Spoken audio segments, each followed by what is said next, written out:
win in that game too. Even though Dongraegu looked dominant, we'll see if he can take the win here. This is actually such a good match. I love it, man. I tell you, you should never underestimate Polt. There's a reason why nobody picked Polt when it came to the seeding. This is why, because he never gives up and he doesn't ever lose his cool under any circumstances. But the guy he's got to beat goes by the name of MVP Dongraegu. He is in the red trunks and he is playing Zerg to the northwest of Entombed Valley versus his opponent, the ever-determined TSL Polt, who is in the blue trunks playing Terran to the southeast.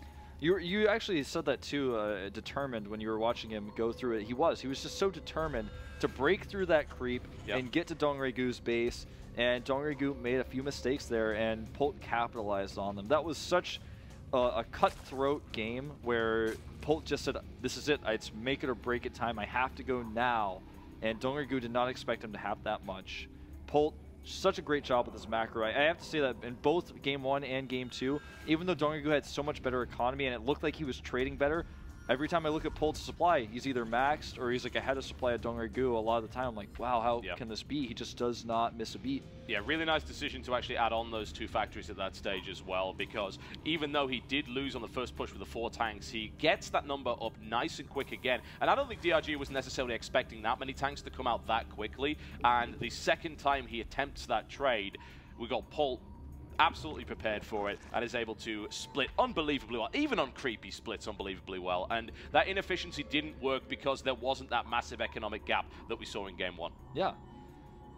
You know, the Thors in the mix weren't as useful for mutas, but they actually just added so much DPS in for the Banelings. They gunned Banelings down so fast. And just you're so right that the triple factory was a nice addition. It was really, really smart. It was a win-win for Polt no matter what his opponent continued with.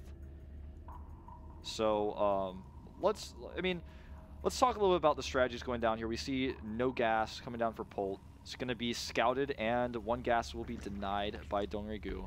Meanwhile, Dongraegu has gone gas first, now into double gas. Oh, actually, no, it's not. I saw the production level. I was like, wow, double gas, that's weird, but it's actually just because he's building 2 extractors, Some weird metagame shifting stuff coming out from Dongraegu there. Yeah, that would be very, very odd indeed.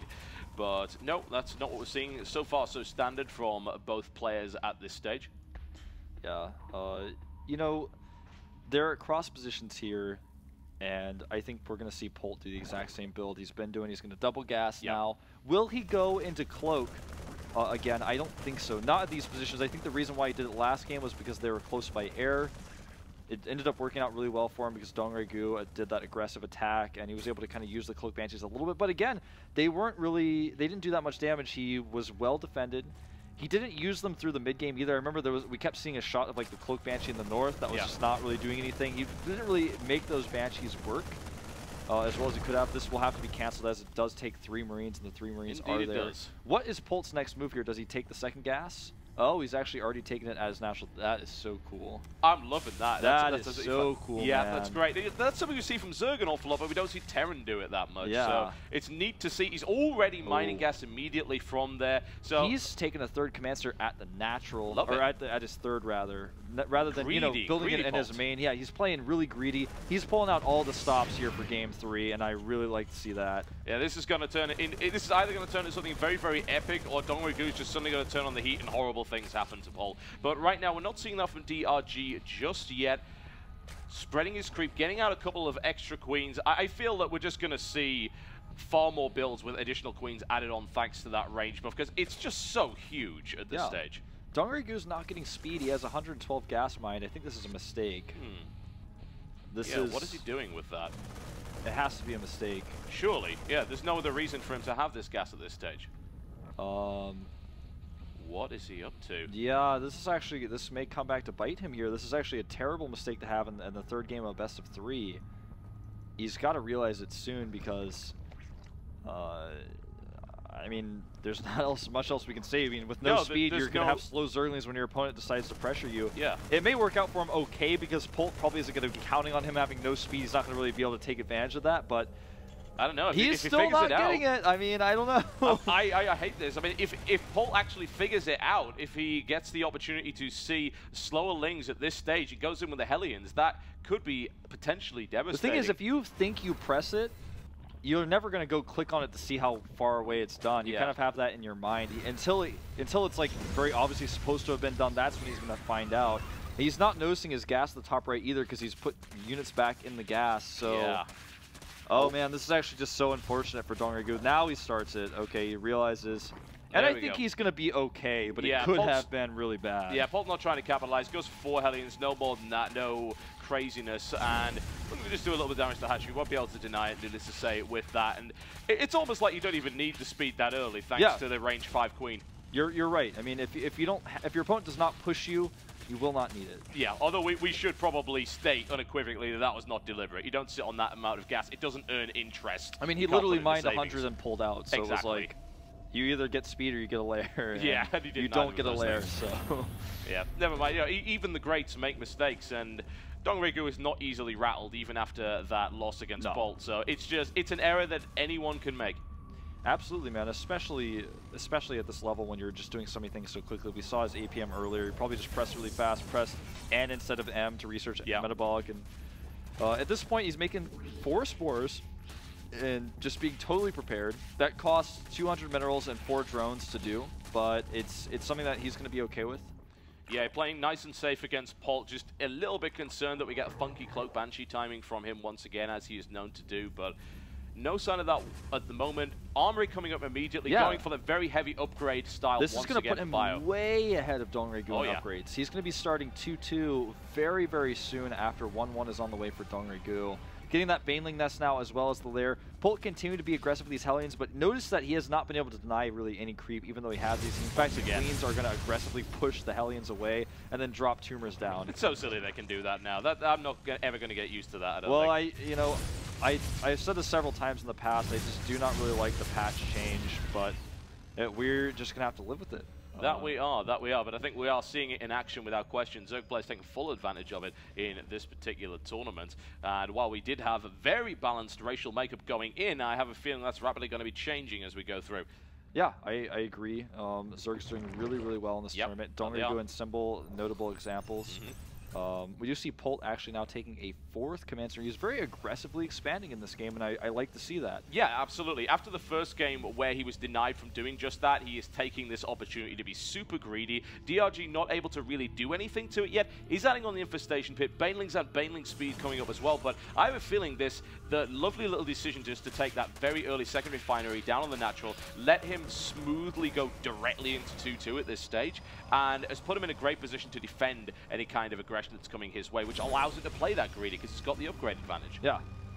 Well, this moment is a very pivotal one in this game because right now Polt is going to have a 4th command center. He has the 3rd base up uncontested. Dongraegu needs a 4th, and there it is, like right as I'm saying it, he makes the 4th base. That's something he absolutely needed to do. And what will be the next one? He's got the Infestors on the way. This has actually been, ironically enough, a very passive game. Polt has not really been able to do much with his Hellions. Neither player has actually really traded or been aggressive. The only units lost have been a few Zerlings from Dongraegu. Polt is going to potentially wait for Max and then move out. That seems to be kind of his way of playing today. He's been very passive. Waits until he has that critical Marine count and has a decent amount of tanks to support it and just fights with good control. He's not too into pressuring early. His Hellion pressure has just been shut down. What is his next move going to be? The problem for him is that Hive Tech is already on the way. The Infestors are going to be out, and I feel like if he wanted to be aggressive earlier, he could have done it. He just doesn't feel comfortable against this creep spread. No, and I don't really blame him either. And DRG's taking full advantage of that. His drone count is at 97 at this stage, which is absolutely ridiculous, giving him a powerhouse of an economy. He can get anything he damn well pleases at this stage. Polt finally now just moving in with some Hellions. He knows now that the 4th is up, can't really do anything to it. Smartly puts a Hellion at a potential 5th there as well, while he moves away and it's trying to do a little bit of damage to these Zerglings, but I have a feeling those Hellions are going to be very, very dead very shortly. Yeah, there's not much else they can do. They can't run any further. 2-2 is about to finish for Polt. He may try to make use of that timing. Whether or not he knows he has it, he probably does not know. He has gone again up to 3 factories, just like we saw last game, and that's something that really helped turn the tide for him. We see double Spire coming down for Dongraegu, so he can continue those air weapon upgrades while his Greater Spire is morphing, and he could potentially even research 2 at a time when they're both done. Right now, +2 vehicle weapons on the way for Polt as he starts 3-3. He's going to still have that upgrade advantage over his opponent, although it has waned a little bit. again, Dongraegu doing a great job denying command snares with creep. He's denying the one at the south with the Overlord. His creep spread is actually more than 2/3 of the way across the map now.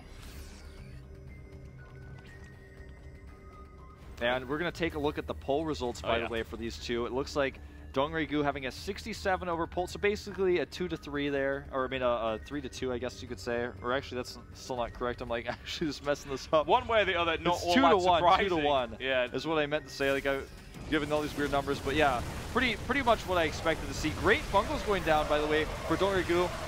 And I think in just a moment, we're actually going to take a look at Polt's vision here to see basically how good his control is. Check this out. See how fast this guy is, how well he splits his units. I mean, like, to watch his vision here, you can see how he's dropping all these mules down. And, like, he's going to meticulously move his siege tanks through here. Watch his vision. Look at how little he knows because of Dongraegu's creep and how slowly and meticulously he has to move across the map now, dropping scans down. His heart must sink after scanning and seeing that many creep tumors and knowing he's got forests of these things to actually make his way through in order to reach his goal. And this is a grim, dark forest that he's wandering into. Yeah, I mean, he just basically, look at how he splits his Marines even without seeing units because he knows there might potentially come. Completely ignoring his planetary, knowing that's going down. He's like, I've got to make something happen with my army here. Oh no, his he messed it up there. That is not good at all. Not good at all. Now would be time, I think, to go back to the view as we see the crisis management there from Polt as he is losing unit after unit. The minimal line's getting absolutely ravaged right there. Dongraegu gets a wonderful run by. Polt's supply count absolutely plummeting as a result of that simple error. He leaves the door open. This is not Canada. You can't do that. No, you cannot, man. And he will clean this up, though, back at home, and his army is still going strong. These Broodlords need to stay alive. I think he has enough bungles to hold on here. Good bungles from the high ground. Polt's going to lose this main force, and as a result, he may potentially lose this game. His 3-3 is not done. He was not able to take advantage of his upgrades early on when he had that faster 2-2. Now it's even upgrades here. He's being pushed back. He has, however, finally cleaned up most of the creep. The creep is going to start receding through the center now. He's finally done it. He's been able to land his 4th command center. The worker count right now, though, is 91 to 19. Those are reverse numbers of each other. Yeah, that's absurd, really. Polt has got to now do damage with what he's got because he's not going to be able to build another army. Yeah, he cannot rebuild. rebuild. No, this is the only army he will ever have, basically. And it's a reasonable army, certainly. It's well upgraded. I'm loving the +2 on the vehicle weapons there. That will be very helpful, certainly. But will he be able to deal with this? Honestly, there's plenty of infestors still alive here. The Broodlord's taking a little bit of fire one way or the other. Infested Terrans coming down as well, just to take a little bit. Yeah. And here comes the surround. Great surround and great splitting by Polt, but will it be enough? I mean, it may be, actually. He's pushing from all sides. I cannot believe it, man. He's actually breaking through here. That is unbelievable. Look He's going to take out the infestors as well. Dongraegu with a huge mistake. Brutal counterattack right here from Polt. As an absolutely beautiful surround, so large you couldn't even fit it on the screen. This is the momentum he needs. This counterattack has got to do damage. Absolutely what he needs. Indeed, Total Biscuit. He's actually ripping through this hatchery now. He's actually just barreling down. Dongraegu making 21 Banelings. Will they finish in time? It looks like they will. Just barely finish in time. He's taking the damage on the tanks. Can he get out of there with the Marines? He cannot. Dongraegu trying to crush this army. Banelings now detonating against the tanks once again.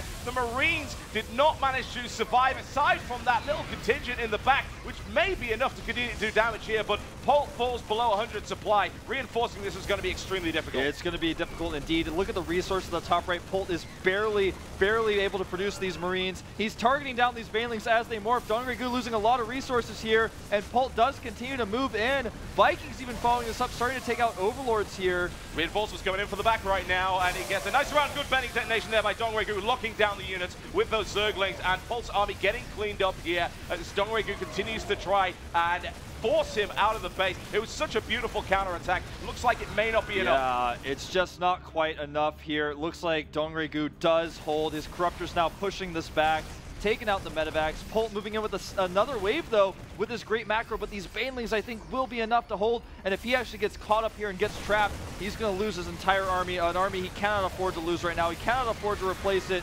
Corruptor's taking out these medevacs. The Baneling's about to morph. Here they come. Here they come. The split is going to be absolutely phenomenal here for Polt. And oh my god, is it phenomenal for Polt. Oh man, this actually is not over yet. There are a few more Zerlings coming through though, and the medevacs are out of energy. He has to lift up. He's actually lifting the micro. Oh, wonderful drop micro. He's still alive. How is Polt still alive? He's still alive, and more Marines are coming through from here. The back. He brings in the reinforcements. The Lynx come in. They get cleaned up over and over again. Polt with an unbelievable display. GG! I cannot believe it. Polt has done it. Oh, what the hell did we just witness? Oh man, Polt actually streaming units across again and again. Dongraegu not waiting. You know, I feel if he had waited there for a big group of units to crush that army, he might have been able to take it. But because he did not, he never had enough, and Polt just continued to kill small groups of Zerlings over and over again with the medevacs. The control was absolutely fantastic. Drop micro with individual Marines just to keep them alive. No medevac energy, and yet he uses them like a StarCraft 1 dropship. Unbelievable control there from Polt. Man. And this guy never gives up. No other player would have been able to pull that off. Think about it, 91 drones to 19 SCVs. He still keeps the macro up. He kept the production up. How does he do it? Polt is like a god, man, and watching those last two games especially, just seeing him tear through at the end, Dongraegu can't keep up with him. And I want to hear your thoughts, Rob and Diapollo, on this. Dude, Polt just never taps out, man. Doesn't matter how bad you batter him, he'll keep building units and just keep pushing across the map. We saw that once again, he just made so much with very little. That one key point of interest on the ramp out there, we saw like 3 Marines kill 13 or 14 Zerglings at once with medevac backup, and then once again, he followed up with the drops after, or using the medevacs to lift up and drop them. I mean, I think the game-changing point there was that engagement, guys. You cannot overlook that. How amazing that was from Polt to come from every single direction to get the best surround, the best arc physically possible. And then Dongraegu's like, he's like trying to press F and fungal over, and he's like, there's just too many Marines all over the place. And then the tide turned, and like Total Biscuit and Wolf saying, he had to hit that opportunity. I was absolutely gobsmacked by the way that Dongraegu was still keeping love rejects going. He was still making units, but eventually he just couldn't make enough. And what do you do when your opponent surrounds you off of the screen? Right. You know, there was a moment where Polt was making, or Dongraegu was making like 20 Banelings, and Polt targeted down like 3/4 of those while they were hatching. That was huge. That was the moment where he killed enough to where afterwards he could split and win that fight. That was really the turning point, I felt. Then after that, if Dongraegu had waited for maybe 50 or 60 Zerlings instead of rallying them into Polt, I think let that hatchery go. Rally some Zerlings somewhere else, get them together, and then crush the army. Polt has no economy, no staying power in the game. I think that's what he should have done, but in the heat of the moment, he could not deal with Polt's aggression. I was very surprised he was even able to reinforce from the back there. We made the remark that this is the only army he's ever going to have. Evidently not the case. Mule's kind of a good unit, so I've been told. Not too shabby. He's building like 10 Marines at once to back that up, and suddenly tanks come out of nowhere. He pulls them out of his magic hat, and it gives him what he needs. And I just love the fact that this guy never gives in. He is so determined, and he gets what he needs to win the day. And I don't think many people saw that coming. No, I do not. Well, we are going to take a look at an interview with Clutch and Polt right now. Everybody, it's Clutch. Team Polt, TSL Polt, incredible matchup against a DRG. You know, you lost that first match pretty decisively, but you came back in the next two. What went through your mind after that loss and then coming back in that amazing victory? 1경기를 지고 난 다음에 2, 3경기로 해서 역전을 해서 이렇게 역전을 해서 이기셨는데 1경기 지고 나서 최성훈 선수한테는 어떤 생각이 들었어요? 1경기를 좀 무력하게 져가지고 너무 아무것도 못하고 졌기 때문에 좀 힘들지 않을까 생각했는데 그래도 1경기를 한 덕분에 상대의 스타일을 파악할 수 있어서 2, 3경기를 이길 수 있었던 것 같아요. I played really sloppy and lost game 1 really easily against DRG, but because I lost it, I figured out how his DRG style was against my play, so that's how I figured it out and I overcame the victory. Well, how do you feel now after winning against the winner of the Spring Arena #1? 박소 선수가 저번 아레나 1 우승자예요. 근데 우승자 이긴 소감이 어때요?